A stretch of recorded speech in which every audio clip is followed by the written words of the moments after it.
How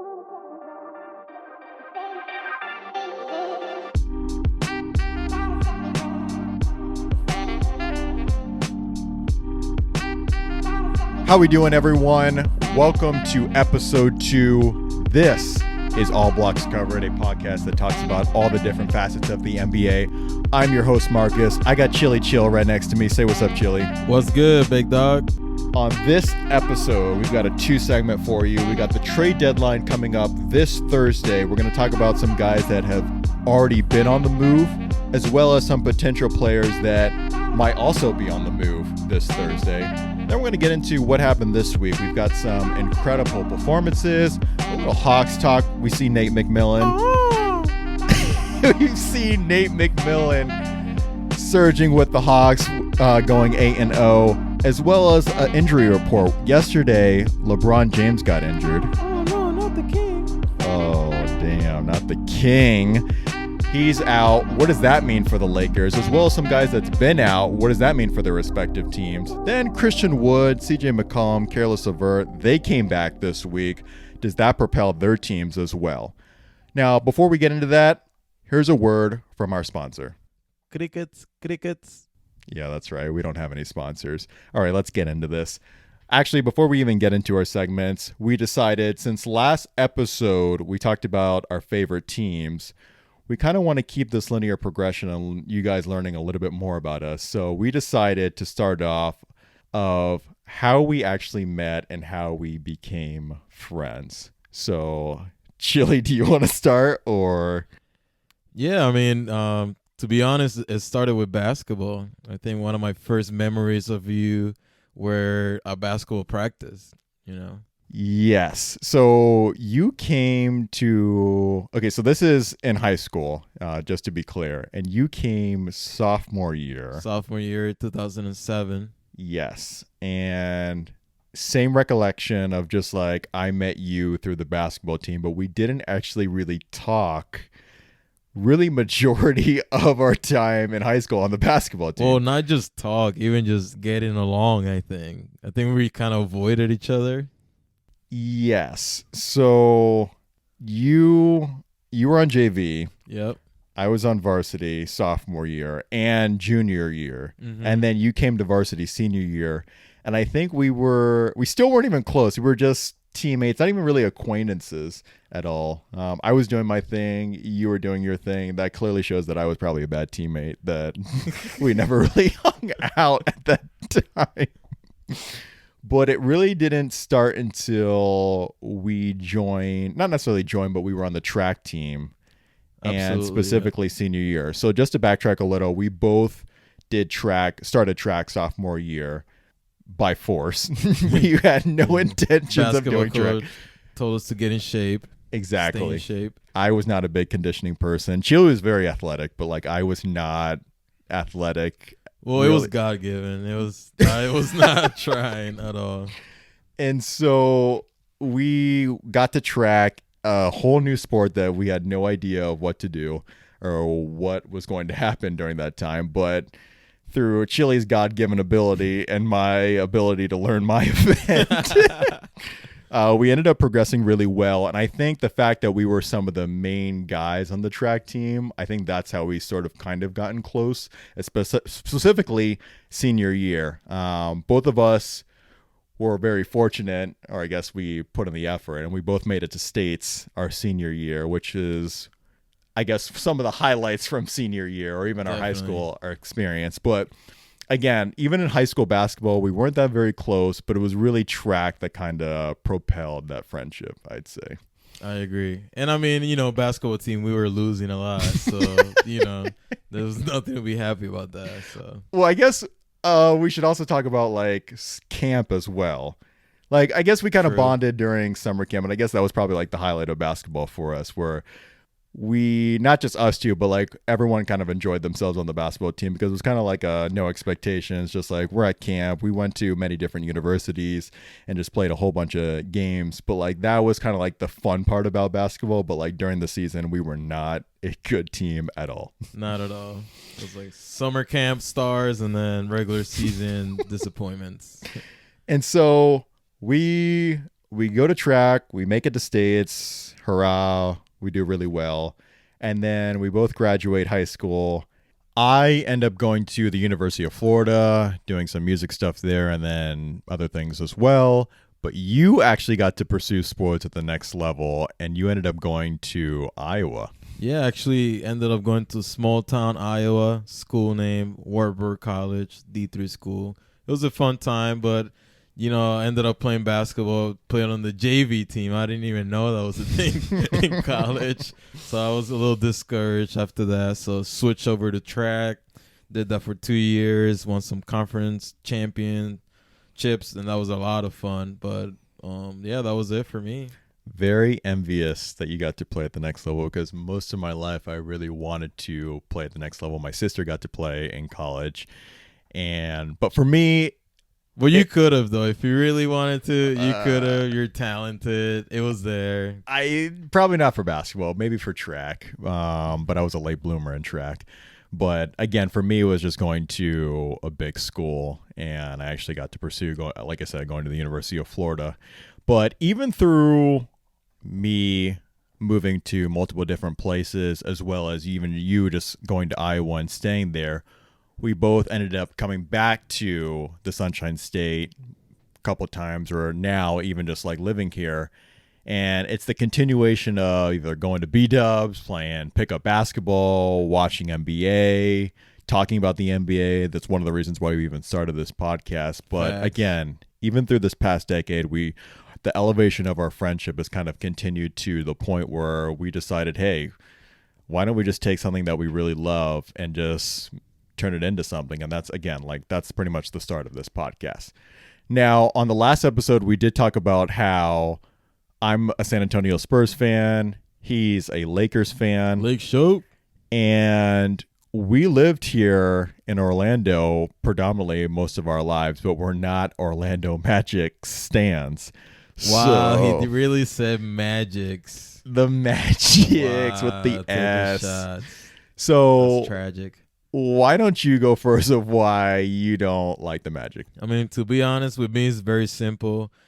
Since I've been here in 2007, they haven't really had a superstar, and that's what really gets me to get into a team. I mean, they've had Dwight Howard. He was a beast. That was fun. But, my Lakers came down in 2009 and gave him that work. So, why would I even want to switch? So, I mean, that's my thing with the Magic. I love going to their games. I've paid as low as $10 to go to a game. It's a fun time, but I'll root from the sidelines. Facts. Now, well, shout out to the 2009 team. What a journey that was, or that short little journey with Stan and Dwight and some shooters as well. They were actually one of the first teams that really had that stretch four with Turkoglu and Rashard Lewis.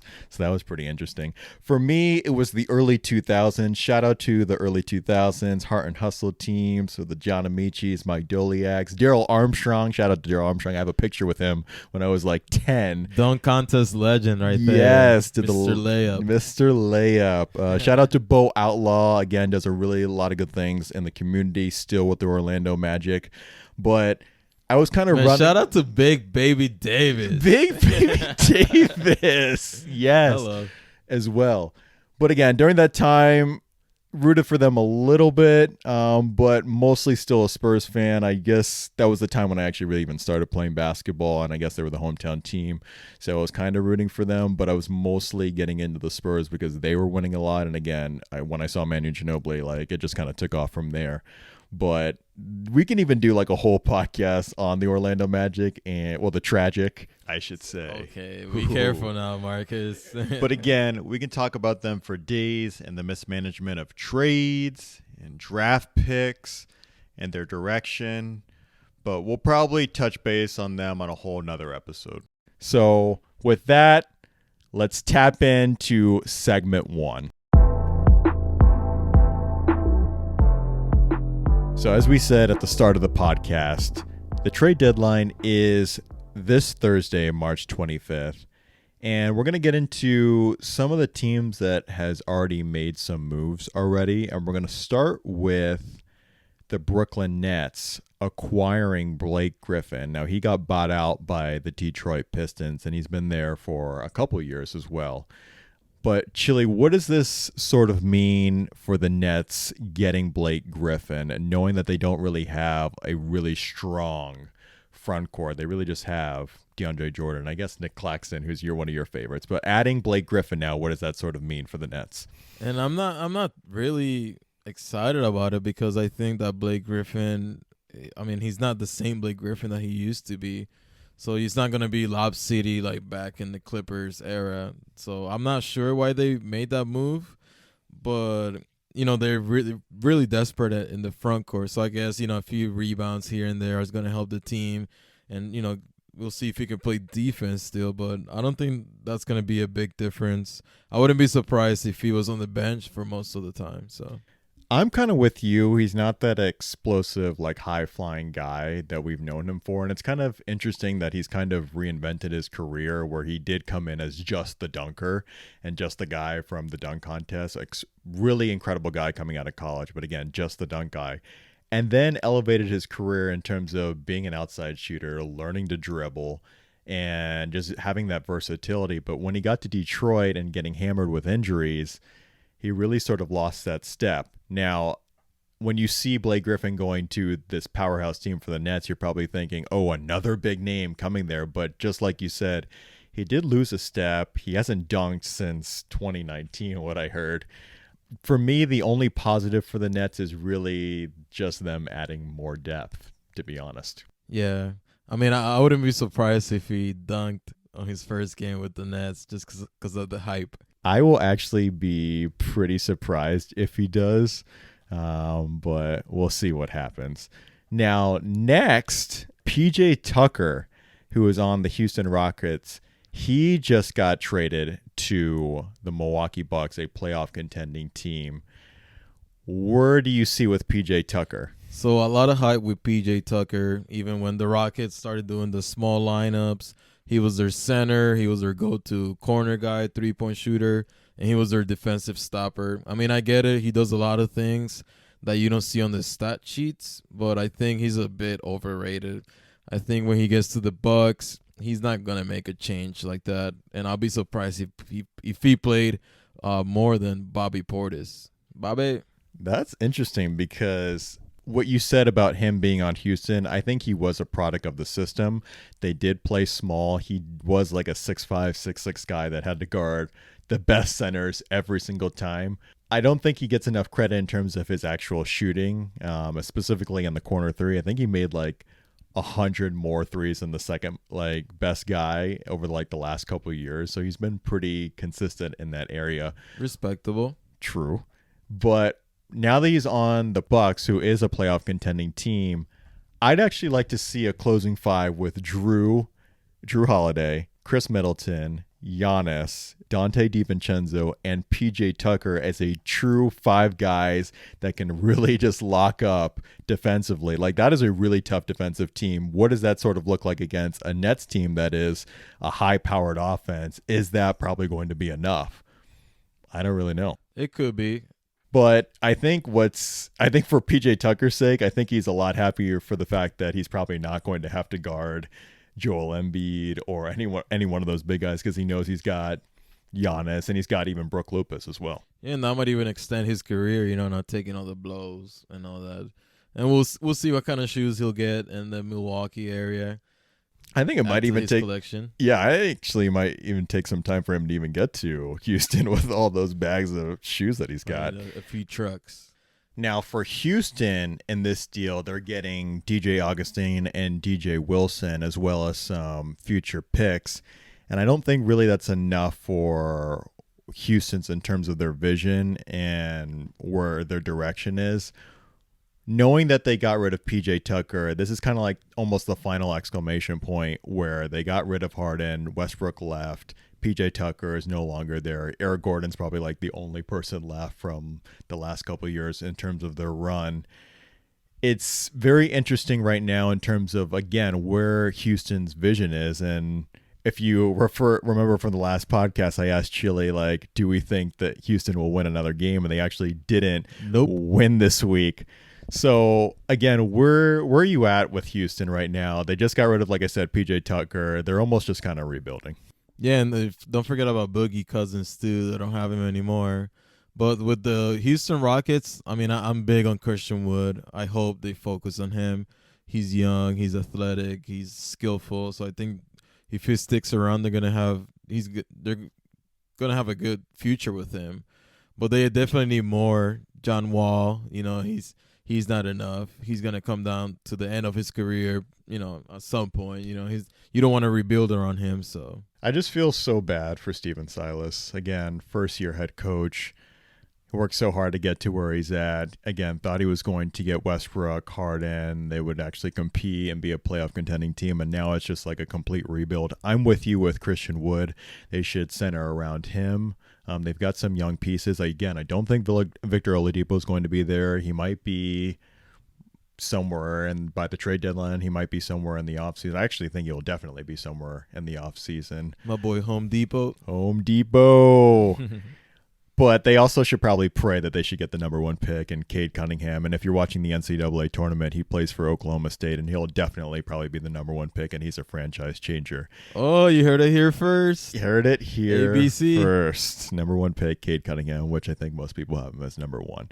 Now to Trevor Ariza, who he is going to the Miami Heat for Miles Leonard and some picks, but he's one of those guys that has put in some mileage in the NBA.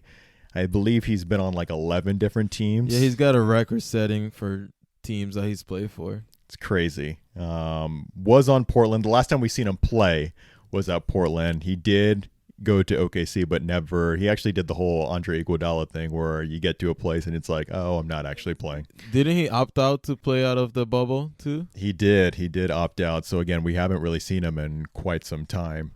But now he's on Miami. What do you see from Trevor Ariza? I think that's a good fit. I mean, I'm not sure if he's gonna play or not because we haven't seen him. I don't know if he's hurt or if he's a little older.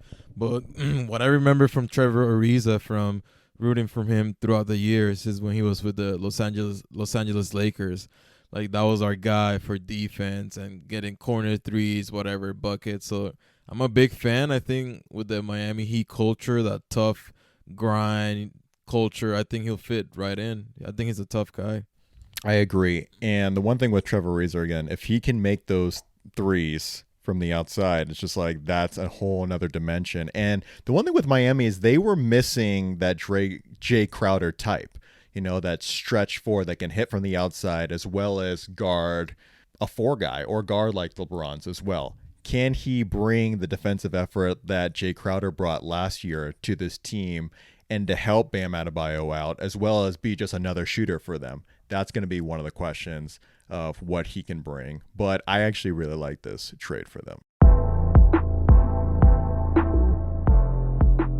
So now comes the fun part, the hypotheticals, the rumors, the potential players that might be on the move coming up to this Thursday. And so what I did is I wrote down a bunch of players and I wrote down some destinations. And I'm asking Chili to judge and see, do you think this would be a good fit? Does he need to be on the move? Maybe we'll talk about these individuals as a whole. And then we'll just kind of come to a compromise of just like, hey, is this going to be on the move or not? So my first guy on the list is Harrison Barnes, who's on the Sacramento Kings right now, who was on Golden State. I think most people know him from Golden State in that first title run, but he's been on Sacramento for the last couple years. What do you think about him going to the Boston Celtics? Oh, wow. So first of all, shout out to Harrison Barnes. I actually like his game. Shout out to Cedar Rapids, Iowa. That's where he played his early years of ball. But with Harrison Barnes to the Boston Celtics, I could see that working. But who are they going to give up, That's true. And I know we've talked about Marcus Smart and our own views on that. And I don't personally feel like they should give up Marcus Smart. I feel like he's the Draymond Green for them. He's their glue guy. He's their defensive stopper. He's the one that kind of really gets them going, almost like the real team leader for them.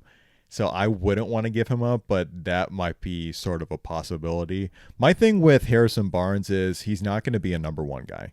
He'll Yeah. never probably be a number one guy, but he's more of just like a combo forward. He's that guy that they're missing, that Gordon Hayward that they Yep. really needed.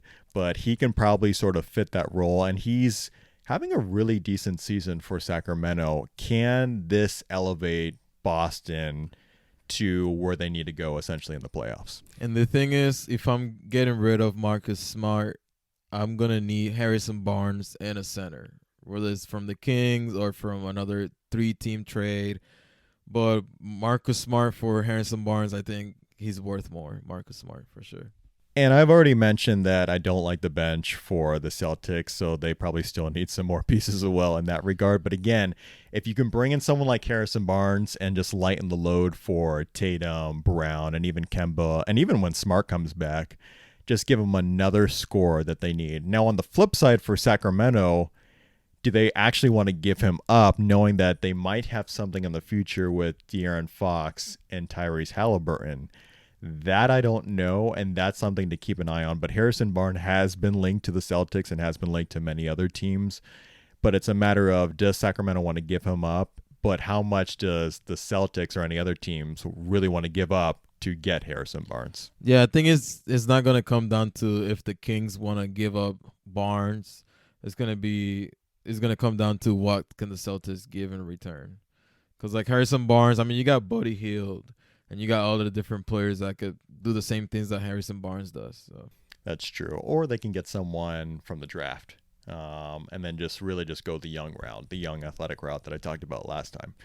All right, so here's another. This is probably the most popular name and probably the most talented player, at least on my list, or that's been going around in the circles, is that Kyle Lowry of Toronto Raptors. as I like to call him, Thickums. Thickums. That's my nickname for him. Possibly going back home to the Sixers. Where are you with that one? They just, you want to say, I want to say they have to give up Ben Simmons, but I wouldn't want to give up Ben Simmons, especially with the Sixers that Ben Simmons can guard any position. As soon as he's out, that means MB is going to have to step up on defense too, and that might take away from his offensive game. So I don't think that would work out for the best, especially to be a title contender. One of the reasons why I said Toronto and Kyle Lowry to be possibly traded is because he is going to be a free agent this summer. And again, he's one of the most talented names that's on the free agent circuit, or at least coming up to this trade deadline. What is Toronto's vision moving forward? Do they want to pay him again, maybe another 2, 3, 4 years? He is 35. Or do they just not necessarily want to rebuild, but just go a completely different direction? So they might want to actually trade him to a certain different place. Again, the Sixers, playoff contending team, maybe they might not want to go that route. It is his hometown. Maybe again, if they are in favor of him just going wherever he wants to go. I do have another team, and the Clippers. So Okay. here's my second team with Kyle Lowry. The Clippers. A lot of people think that they need a point guard to just get the ball out of Kawhi Leonard's hands, get the ball out of PG's hands. They don't have hero ball, as well as not having Lou Williams or Pat Bev run the show. Were you with Kyle Lowry possibly going to the Clippers? And before I even talk about that, I don't think the Raptors will have a problem getting rid of Kyle Lowry. I think the face of the team is going to be Frederico Van Vliet. I think he's their guy now. But Kyle Lowry with the Clippers, I think that would be a better fit than with the Philadelphia 76ers. Because with the Clippers, I mean, you just have Pat Bev, which is a defensive mind guy. He's what does he say? He's a all NBA defense. He's always preaching, working out with the Tims and at the beach. But I think they'll be a good fit. I think Kyle can create, and I will take the load of the two star wing players. One of the issues is with Kyle Lowry is that he does have a large contract right now. And as well as being 35 and being a free agent, does he want those same numbers? Does he think about something a little bit different of still wanting to win another championship. Hey, I'll take lower somewhere else. I'll go to a Clippers. I'll go to a Philly, take lower, and still wanting to win. So it's a double-edged sword in terms of right now. Does Toronto want to trade him and go for a different direction for their future, as well as for him? Hey, do I want to go to a championship-winning team? But I do want to also sign there, and I'll take something less. Yeah, and if I was in Kyle Lowry's shoes, it's hard because in the past I used to be like, get your rings, but now I'm just like, get your money, get paid. Yeah, and he's already got a ring. And most of these guys already have a ring at this point, so now it's just like teaming up with friends or, again, getting that bag as well.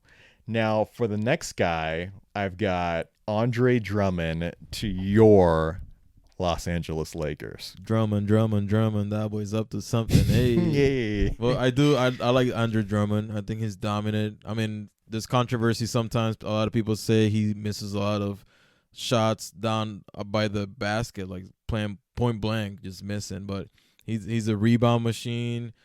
I think he could play a little bit of defense, but mostly he gets buckets. And I think that'll be a good fit. I think the Lakers, we like to be big. And with AD out, with LeBron out, I think he could be a good fit. He is an elite rebounder, probably one of the best rebounders in the league, I'd say. Very good defensive player. I don't really know why his interior offense has just been kind of in shambles in Cleveland, where he just can't necessarily make baskets at the basket. But in terms of, again, rebounding and defense, I think there's more assurance, more than Marc Gasol, I would think. Facts. In terms of getting quality minutes, again, like you said, with AD out, also with Harrell freeing up him with AD out. But what do you think about also Whiteside possibly if they can't get Drummond? So, yeah, it seems like if we don't get Drummond, we will put our eyes on Whiteside, which to me is kind of like a great value, Andre Drummond. But, Whiteside, tall guy, he'll probably be better than McGee, so, that'll be a good addition. At this point, we need reliable bodies. We need people that are not going to get hurt. So, very, very true. Now, instead of a team for this guy, where do you think this individual will get traded at the deadline or in the offseason? And that is our boy, Home Depot, Victor Oladipo. Hello. Welcome to Home Depot. So Victor, explosive guy. I think he's gonna have a lot of options. I think they'll end up trading him because he'll be a free agent the following season. So if Houston's smart, they'll know that he's not coming back, that he'll want to go somewhere else. So I will trade him. And I'm not sure, but I think he'll be traded by the deadline. I am getting this weird feeling that he also might get traded by the deadline. I do for sure feel like he will get traded in the offseason. I don't see Houston having a vision for him. Now, he has been linked to Miami, which every single player in the NBA has been linked to Miami, the Celtics, and the Lakers on NBA Twitter at this point. But I'm getting this weird itch that he might actually end up being traded at the deadline. Again, it depends on the offers that are given to Houston, and I think Houston is trying to just completely sort of rebuild, and so they'll probably listen to anything, and I don't think he also wants to be there, and he's not in their future. So, and they got Kevin Porter Jr. too, so they can go that route. Facts. I will go that route. True. Aaron Gordon, Evan Fournier, a little Magic talk right now. Don't have a team for them.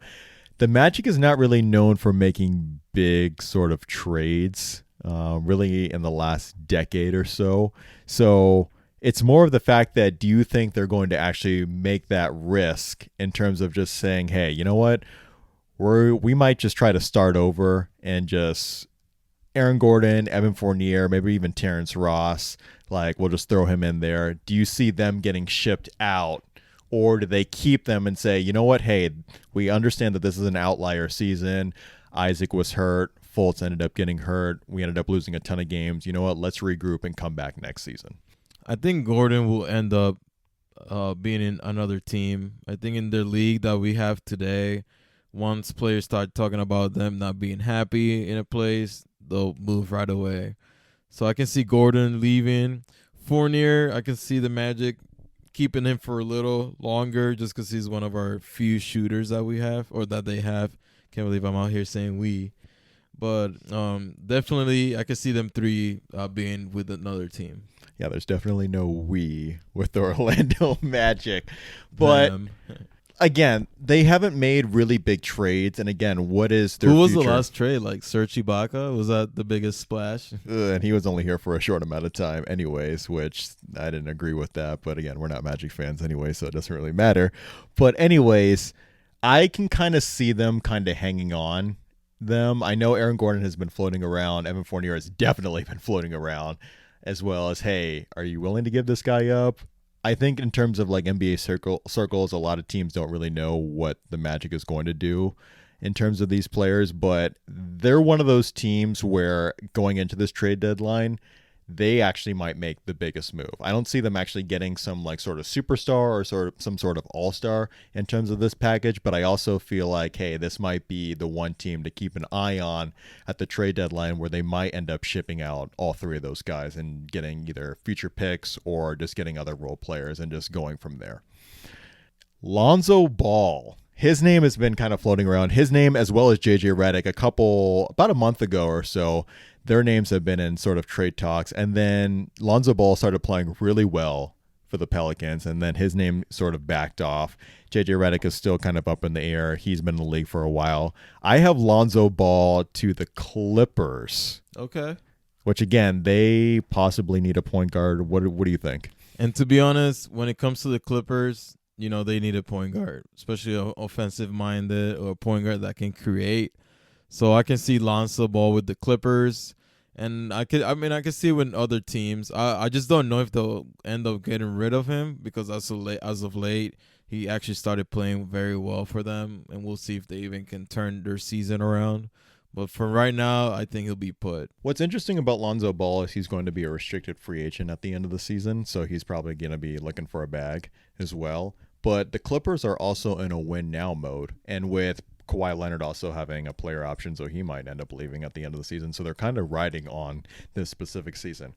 If I'm actually the Clippers, I'm going kind of all in, whether it be a Kyle Lowry or whether it be a Lonzo Ball. I'm trying to get in a point guard. I'm trying to do everything in terms of checking all the boxes of any sort of weaknesses that we have. And I think point guard is a weakness in terms of what they really need. But what are you giving up for Lonzo Ball if you're the Pelicans? Any sort of picks that they might have. I don't even know if they even have any more picks based on some of the trades and some of the deals that they've already made, but like maybe rotational players. I don't really know, but in terms of what they need right now to sort of compete, they're going to need some guy to get Kawhi and PG off the ball. You know, let them create off screens, flare screens, whatever it might be, but they can't start coming down the floor and start playing hero ball and sort of waiting for things to happen, because that's not going to help them, especially when it comes to playoff time. But again, with him being a restricted free agent, and when it comes to the offseason, do they want to pay him? Like, so that's going to be another sort of question to sort of think about. Next one. And this one's kind of just like I don't really know. It just kind of, not necessarily like a dream, but just kind of like, hey, I'm just going to throw this out there. And John Collins going to the Mavericks, teaming up with Luka Doncic. So that could be wild. Are you a John Collins stan? Big John Collins stan. Okay. Wanted to actually go to the Spurs. I don't know. I don't think that's going to work out. So I decided to go to the team next door. So you said the Dallas Mavericks. So you're giving up KP? I am. I do not. I don't trust KP. I'm sorry. Based on his game or injuries? Kind of both. With the injuries, he just hasn't been consistent on the floor for them. And I just feel like, hey, why don't you go with a younger up-and-coming guy that can really, again, also stretch the floor, play outside, play inside, be a really good defensive stopper. And he's been predominantly healthy. He seems tougher, too. I think so. So, again, it's a better guy long-term. And it's more of the fact that I don't necessarily trust Porzingis specifically as of late. But we'll see what happens with that. And then the last one is someone that played for my team, the San Antonio Spurs, is LaMarcus Aldridge. And to give the backstory is that he sat down with Pop and they decided to mutually part ways. And I do want to give credit to the Spurs where they do these sort of situations where they really want to help out the guys that they are going to be traded outside of Kawhi Leonard, which there's that. And Drama. yeah. And so they really wanted to help him out. We didn't see LaMarcus Aldridge in our future. And so I have LaMarcus Aldridge possibly going to the Miami Heat. Nope. I don't like that one at all. Just because, and I mean, I'm not familiar with LaMarcus Aldridge's personality, but when it comes to the Heat, a lot of tough-minded guys, and I just don't think he's up. He's going to be up for that. The Heat are in a market where they're trying to look for some front court depth, and they are looking for like a big that can shoot from the outside. I do feel like LaMarcus Aldridge can sort of provide that, but LaMarcus Aldridge is one of those guys, kind of like Blake Griffin for me, where like he's kind of shown me who he is, and I don't feel like the team that he's going to is going to truly make a difference, or he's going to elevate his game based on being in a new scenery. So, but again, he's one of the bigger names that is going to be on the trade market, as well as it kind of matches the criteria of what Miami sort of needs. So I can kind of see it actually happening. I don't know if it actually will happen, but that's another name that you kind of want to keep an eye on. Before we get to our next segment, last week we introduced a short indent that you will hear normally after the first portion of each episode. This is what we called our Community Assist Minute. During this brief time, we will highlight an NBA player, a WNBA player, a team, or the NBA or WNBA as a whole that showcases something positive that they've done off the court that truly makes a difference in other people's lives. So with that, let's introduce you to this individual for this Community Assist Minute. This episode's Community Assist Minute is dedicated to Jrue Holiday of the Milwaukee Bucks. After joining the Bucks from the New Orleans Pelicans this past season, Jrue and his wife Lauren partnered with the Wisconsin Women's Business Initiative Corporation to identify small, woman, and Black-owned businesses most in need of assistance. After reviewing grant requests, the Holiday family announced funding for 7 local businesses at the beginning of 2021, which will provide a variety of services in southeastern Wisconsin, including assisted living, home health, childcare, mental health and substance abuse services, hospitality, and more. Holiday has also made long-term commitments to assist communities important to him, including pledging the remainder of his 2020 NBA salary to create the Jrue and Lauren Holiday Social Justice Fund, which seeks to combat systematic racism and increase economic inequality by providing funding and support to Black-led organizations and businesses. Earlier this season, the fund announced support for 25 nonprofits and historically Black institutions, as well as 23 Black-owned small businesses in Los Angeles, New Orleans, and Indianapolis. Holiday mentioned, with the COVID-19 pandemic and heightened racial injustices in 2020, many of us has been looking for answers. Lauren and I found ourselves searching for ways to help our community at a time when they needed it the most.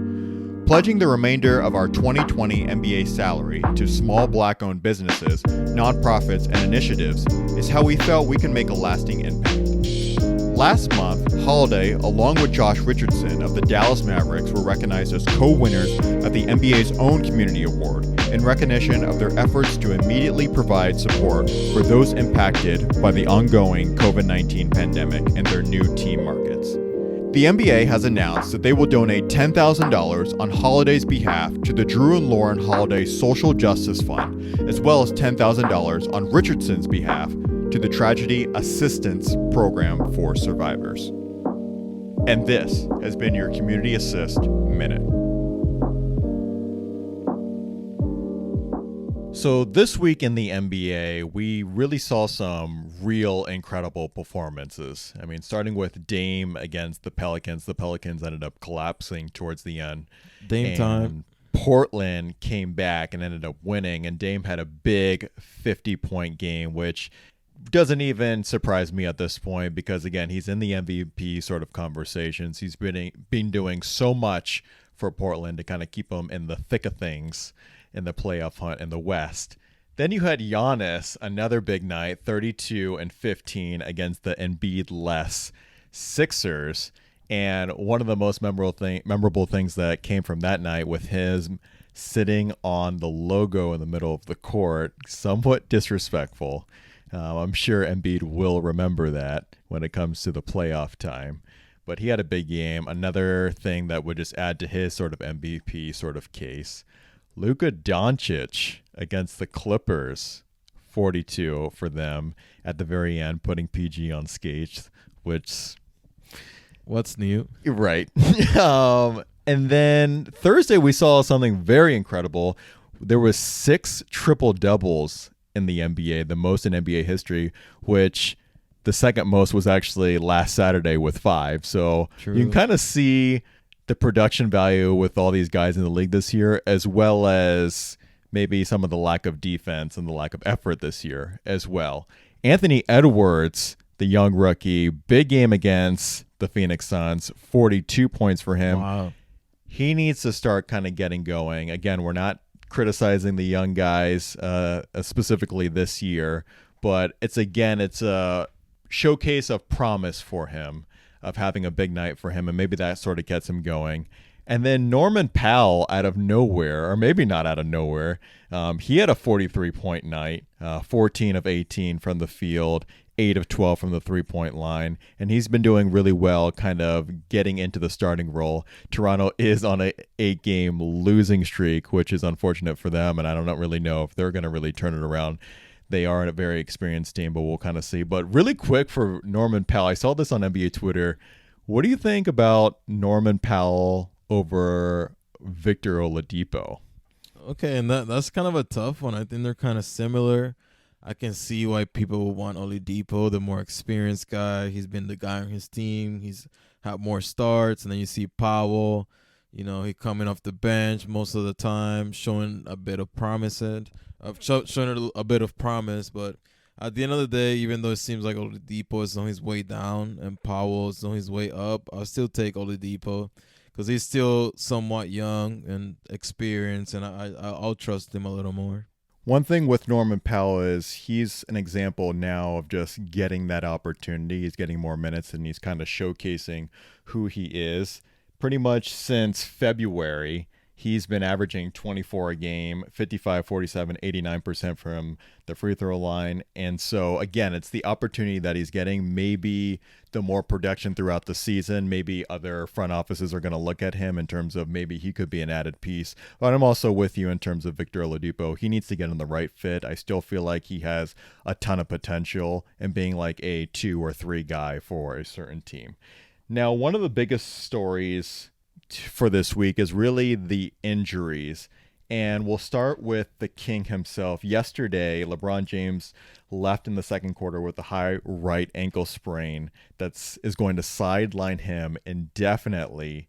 And so this is a very big deal, not necessarily just for the Lakers, but even in the playoff hunt for the West, or even just the NBA in general. So where are you at with your Lakers now that LeBron has been sidelined?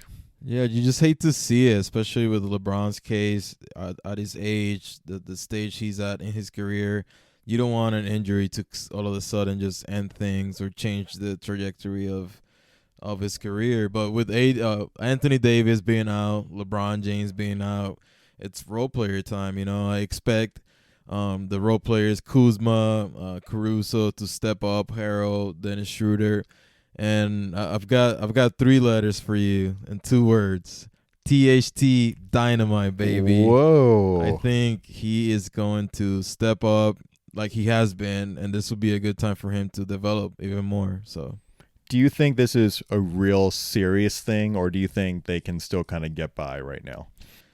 I don't think it's serious, although I was looking at their schedule, and to be honest, I think they'll lose their first 3 games just because of their opponents, but I don't think it's going to be a big deal just because we're not that bad of a team without our stars. And, we've did some damage at the beginning of the season, position ourselves to, worst case scenario, we're like the 6th seed or whatever. I'm cool with that.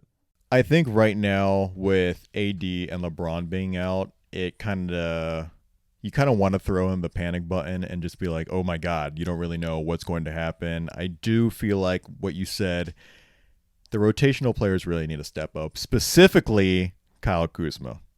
Again, Yes. this is a great opportunity for him. He's one of those guys that still doesn't really understand his role, doesn't know if he's a 3 guy or he's the 5th guy on the team. But at this point, they're going to really need some real offensive production out of him. And if he doesn't do well in this one opportunity, this could hurt essentially his chances in terms of getting real quality minutes down the stretch when LeBron and AD does come back, as well as the front office looking at him in terms of long term. Hey, he was out there by himself, didn't put up the numbers, didn't put up what he needed to do. Could he be trade bait later on? But again, this is his opportunity right here. He's been, again, the last couple of years just trying to find who he is. This is your moment right now. As well as the defense has always been really good, like for the Lakers. Even with LeBron out, with LeBron in, AD being out, they were still one of the top defensive teams. If they can still rely on their defense all around, their team defense, they're still going to be in games. They're still going to win games. I do trust the rotational players. And this is a championship winning team that added 2 more guys to this roster that can really even elevate them. They were title contenders with LeBron and there and AD even being out. So again, can the rotational players rise to the occasion and actually make something work? Because who knows how long LeBron could be out. Like, I don't want to speculate in terms of when he's going to be out and the amount of time, but just like if he is out for the regular season, again, it's the rotational players that's going to get him over the top. Facts. Now, the next biggest injury is actually one that just came into. Not our young prince. No, as Chili says, LaMelo Ball. LaMelo Ball. Yeah, unfortunately, he actually just got an injury, and it was been said by a Woj bomb that he might be out for the season. So, where are you at with LaMelo and the Hornets? It's a sad day. I'm a big LaMelo Ball fan. It's weird because it's so much younger than me, but I like him a lot, and I'm a big stan. But part of the game, injuries. You hate to see that it happened with him in his young career. But I think the Hornets are not going to be the same. I think he brought that spark to the team. And to be honest, I wouldn't be surprised if they missed the playoffs just because how close the race in the East is. That's also how I feel too. Right now they're sitting in 8th. He just brings so much juice, really elevating the games of every single person on that team. In order for them to really just, again, be in the thick of things, it's going to come down to Gordon Hayward. He was a fringe all-star. He pretty much is really an all-star. Captain America. Yeah. He's going to have to produce at another higher level. A lot of the young guys around Gordon Hayward is going to have to produce at a high level. But again, they've never really been in this sort of situation before where they are really a playoff team, as well as the coach. He's really young. He's new. Like, he hasn't really been in this sort of position. Can they just continue this rise even without LaMelo Ball and the transition game and the flair that he sort of brings? I don't know. I just feel like I agree with you that they might just start slipping out of the playoff picture, and you're going to see teams, maybe even a Toronto who has been on an 8-game losing streak. They have the experience. They're going to be right there. Indiana is right behind them. True. They're going to start pushing up. And Chicago, who's really been up and down, who's also right there. Who really knows, to be honest? Again, with the East, there's just so much parity, and there's just so many. It's just so close in terms of the standing. You don't really know. Every day is sort of different. But again, when you lose a playmaker like LaMelo Ball, a young guy that really brought so much life for your team, it's going to be really hard for them to kind of stay where they're at right now. So keeping with injuries, there's 3 guys that have came back to their respective teams this week. And we'll start with the first one with Karis LeVert. He came back to the Indiana Pacers on Monday. And a little backstory with Karis is that he was part of the Harden deal. He was on the Brooklyn Nets. He got traded to Houston, and then right after that trade, got traded to the Indiana Pacers for Victor Oladipo. So it was a wild sort of trade during the Harden deal. But unfortunately, during this time, he found out that he had to get a major life-altering surgery. And if it wasn't for this deal, he would have kind of kept going playing without even noticing. And so I believe he had to get a physical, and they found out that he had to get this surgery. So that's what kept him out. But he came back on Monday for the Indiana Pacers. For Karis joining the Indiana Pacers, what does this sort of mean for them? I think he fits right in. When I think about the Pacers, I think about a low key team with a few stars, kind of under the radar. And when I watch his game, he seems like a low key guy that gets it done. So I think he's gonna fit right in. And I think in the long run, maybe not this season, but maybe next year, they can even make it to the conference finals. They started out so hot like this year, even like with Victor Oladipo, but it wasn't really because of Victor Oladipo. It was because of DeMontis Sabonis, who ended up being an all-star, Malcolm Brogdon playing way better to his ability, and even Miles Turner just defensively has been incredible, and he's in the Defensive Player of the Year For sure. conversation. But adding Karis LeVert is just that another playmaker that they need. They need more offense, and they need more playmaking ability. And like you said, whether it's this year or even moving forward, you can see sort of the vision of what they can be. And maybe even this year in the playoffs, they could make some noise in terms of can they sort of challenge some of the top contenders? Maybe not actually make it to the finals, but actually just kind of give them a run in the playoffs. Another guy that came this week, Tuesday, was CJ McCollum, who's been pretty much a fringe all-star his entire career. He's just been always just elevating his game and playing to up to his ability. Where are you with CJ? I mean, I first thought I would want to say they missed him, but I don't think they missed him that much. I think it's just been Dame time this whole time, and Dame's been keeping them afloat. But I'm excited for CJ to come back. I mean, if Portland's been doing that well without him, now that he's back, they should have bigger aspirations. And I mean, you're just missing Nurkic, but with those two guys, we've seen those two guys take over against Giants. So They've been sitting at like that fifth spot for like almost the entire time this year. And now when you add in CJ McCollum, can they start challenging the Utahs and the Phoenix? And LeBron's been out or going to be out. And so can they start getting into the 2-3 sort of situation? That's going to be one of the interesting things. And that's when I was talking about with LeBron in terms of how it affects like the seeding in the NBA and the West. It's just that now that you bring in CJ McCollum to a team that's already been in the middle of the pack, can Portland start rising into that 2-3 where the Lakers might start dipping? And that's what we're going to have to start to see. Again, you brought up they don't have Nurkic. Not sure if he's coming back. If they do add him, that's going to be very huge in terms of Portland's playoff potential. And then the last one, our boy Christian Wood. He came back Wednesday. Great for fantasy. Where are we at with Christian Wood? Where are we at with Houston? So Houston, even though Christian Wood came back, they still lost their 20th game in a row. So that's unfortunate. I think individually, I think he's just got to get going. I think at the end of the day, once he's healthy, he's a good player, solid. You can relate. I mean, you can rely on him. So yeah, I think. But as far as the Rockets, I don't think they'll make the playoffs, obviously, but I think they have a lot of room to improve. I think this is a great opportunity for Christian Wood to just ball out. Like whether they keep losing, if they start winning games, like you said, they're not making the playoffs. So like just put up big numbers, show the front office that you're the man and they need to build around him, and show that you're going to get a bag, whether in the offseason or at some point. But just again, he was a fringe all-star like before he got hurt, and I feel like he's going to be back in the most improved sort of conversation, still putting up those big numbers. And he's just been showcasing it every single time he gets on the floor. We'll see what happens. Hopefully he can just sort of stay healthy. But again, put up big numbers, just do you. They're going to run the offense through you. So at this point, do what's necessary. Facts. Now, two guys that have been out. One has been longer than the other. We'll start with the longer one, and that's Kevin Durant. And we don't really know when he's coming back, but the Nets have been rolling. Where are you at with the Nets? And when he does come back, do you feel like they might have chemistry issues? They play differently when he's back? Where are you at with the Nets? So I'll start with Kevin Durant. First of all, I think he's out of my MVP race because he's been out for so long. So, but with the Nets, when he comes back, I think it'll be smooth. Because I think he's just such a good player and he's mature. Like, I don't think he's going in just to get his points.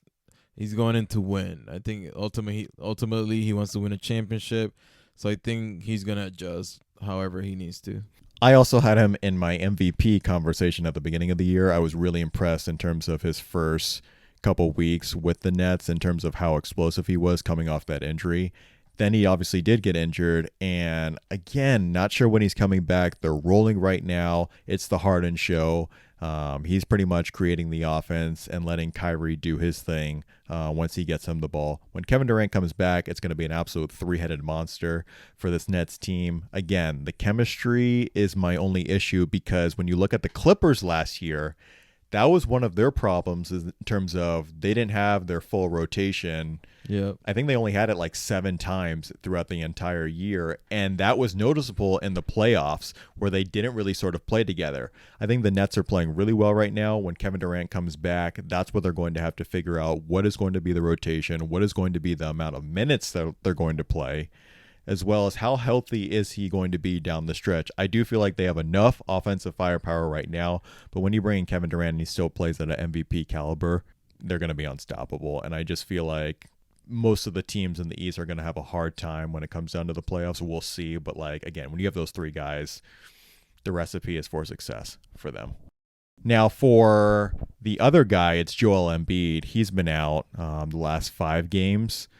And he was also another guy that was actually leading the MVP sort of conversation. But the Sixers have won the last 4 out of the 5 on the backs of really Tobias Harris elevating his game. And he was another guy that could have been in consideration for the All-Star game. And he's also another guy that's really improved because of Doc Rivers as well. Do you think that the Sixers can sort of keep this up without Joel Embiid, or it's going to be a point where just like, hey, we need that firepower from him? Yeah, I don't think they could keep it up for long. I think at the end of the day, Joel Embiid is really the centerpiece around this team. And speaking on Joel, I actually had him as my MVP, but I think that if he continues to miss games, like if he misses another week for me, he'll be out of the race for me. Like I'll just have Giannis number 1, and then like Dame in there too. And that's going to be one of the biggest storylines outside of the trade deadline, specifically coming up to this week and just the weeks moving forward, of just like if Embiid is out, we don't really know when he's coming back. And now LeBron, who was also in the conversation, those were probably like the 1-2 guys who were sort of leading the conversation. With them being out, it might be wide open. I mean, Giannis is, again, producing the same sort of numbers. Do the voters want to vote for him for a 3rd time? That's where narrative sort of comes in. Dame has been really big.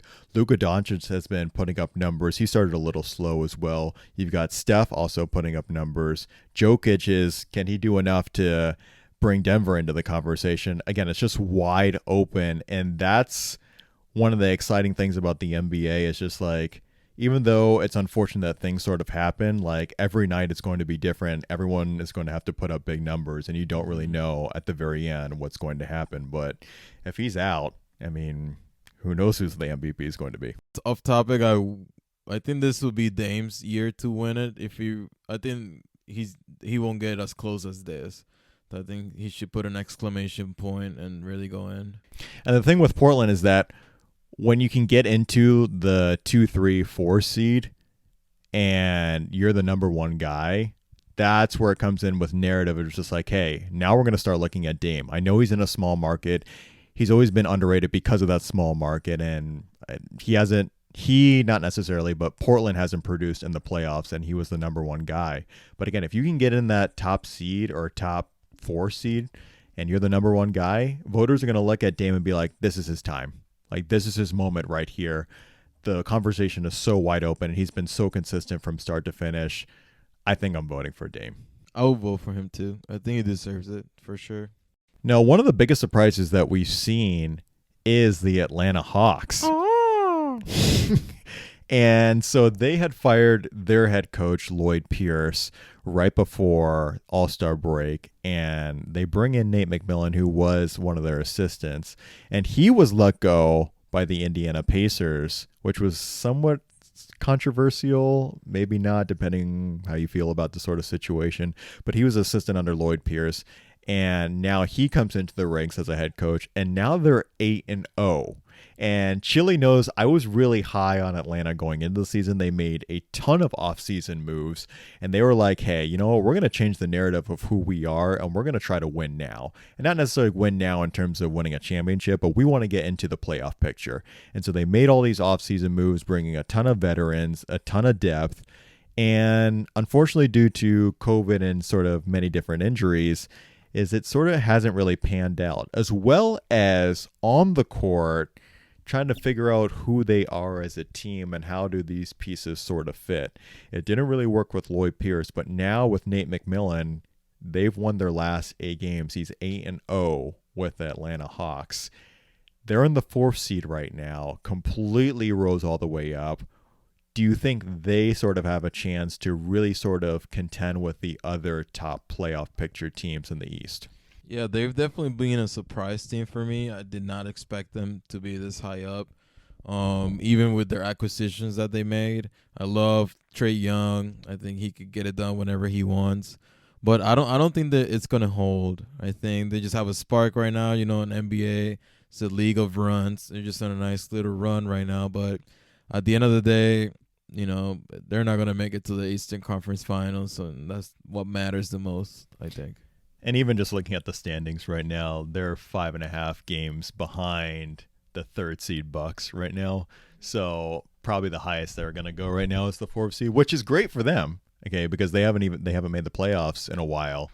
But when we were talking about John Collins back in terms of potential players on the move, this is where for Atlanta it's like, hey, do I keep John Collins and continue to ride this with the amount of depth that we had, as well as our franchise guy and Trae Young?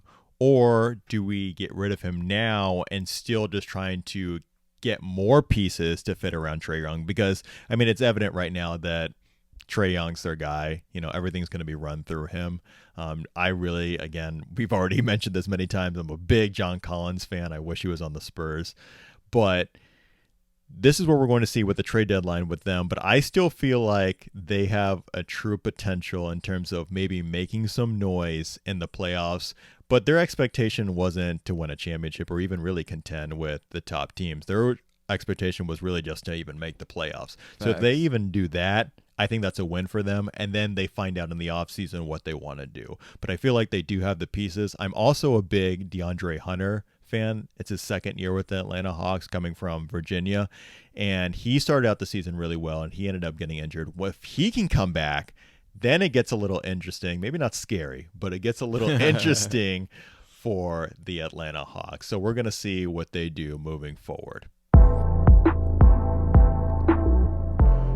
All right, as we close, again, we want to use this time for what we call a parting shot or a lasting message for you guys to hear.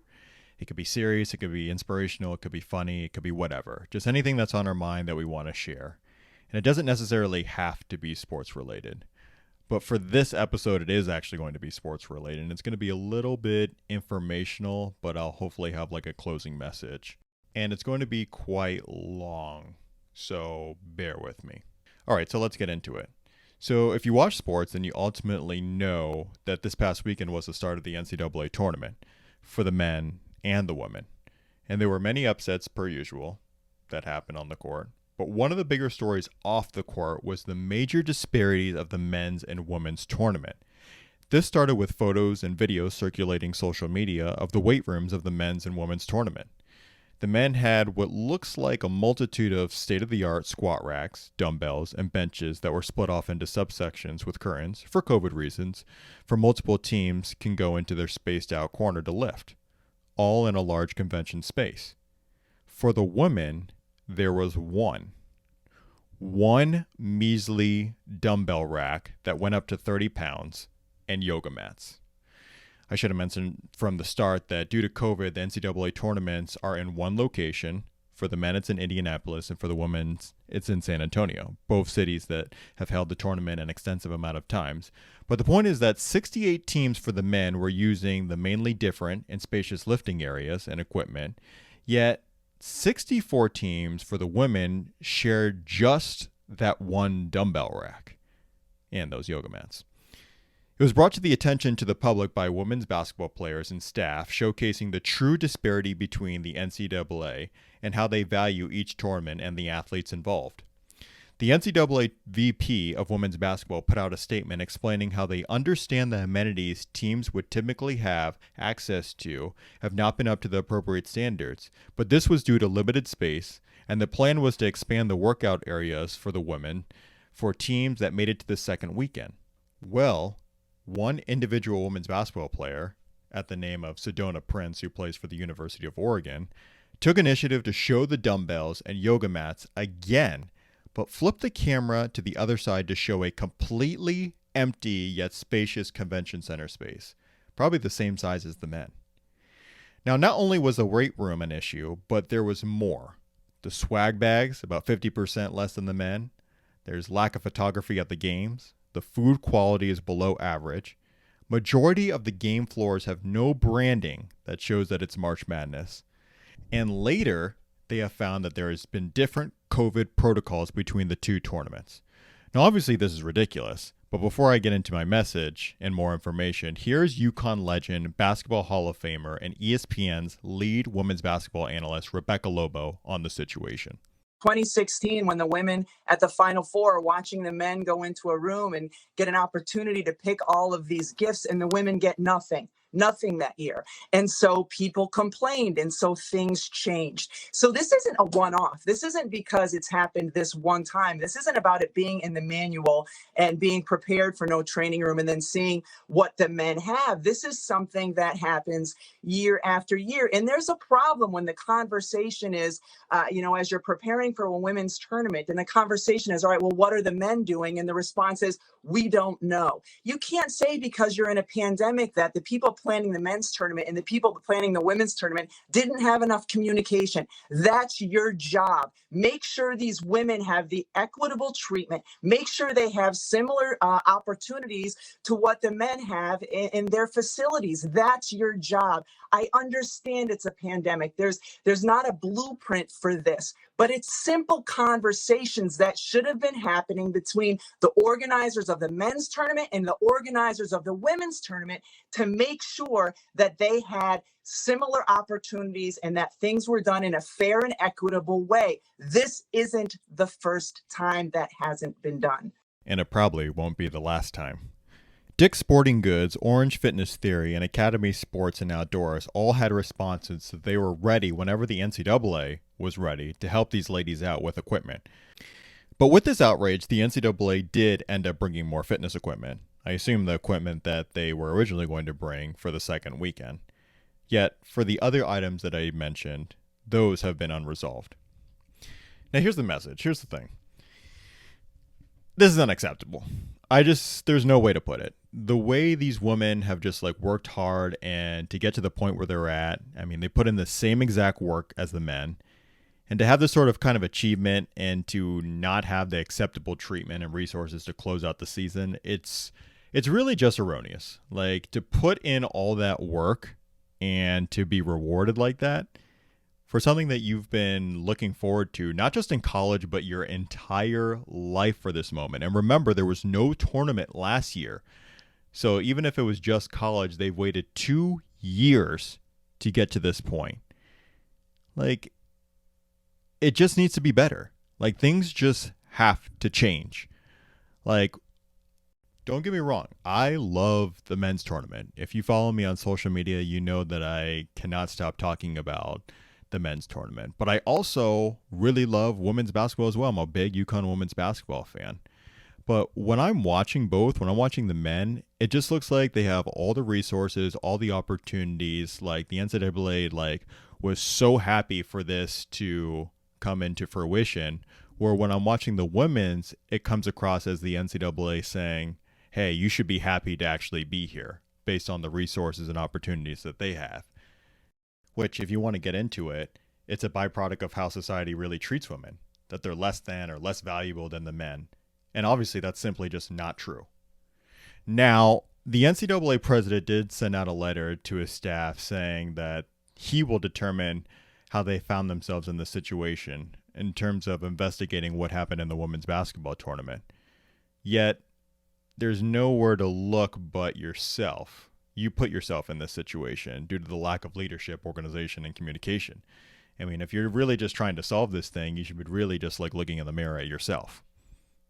But I just want to say that I'm just ultimately proud of the ladies for having a voice, a confident voice, and that they're using their platform to speak out on important issues. I mean, this really sort of started last spring and summer when COVID hit, in terms of should you play this season? Should you not play your upcoming season? The mental health behind all of this. Middle of the summer, being able to comfortably speak out about racial injustices in this country and not be scared of the consequences. But in regards to this, they don't deserve this. What they do deserve, though, is to be appreciated and celebrated for their incredible achievements, to not be treated as second-rate athletes, and to be valued just as much as their male counterparts. And I hope moving forward, whether it's tournaments, their seasons, them as individuals, that they do get their moment. They do get their opportunities. They do get the facilities. They do get the resources, just like the men, so they can succeed and be able to finish strong. And you know what? If you're watching the men's these next couple of weeks, feel free to hit up ESPN platforms where they're showing these incredible ladies just get after it. You know, they also, this past weekend, had upsets. They've had controversial endings. The tournament is wide open. There's no clear-cut favorite, so there's going to be drama these next couple of weeks. Tune in, because you know what? I'm definitely going to. But anyways, guys, this was another fun episode. Thank you so much for listening. We really appreciate it. We really hope you guys enjoyed it. We're looking forward to next week, especially knowing that, again, the trade deadline is Thursday. We're trying to see who actually does end up getting traded and what does that mean for their respective teams. Please feel free to rate, review, and subscribe wherever you get your podcast, and we will see you next time. This is All Blocks Covered, guys. Peace.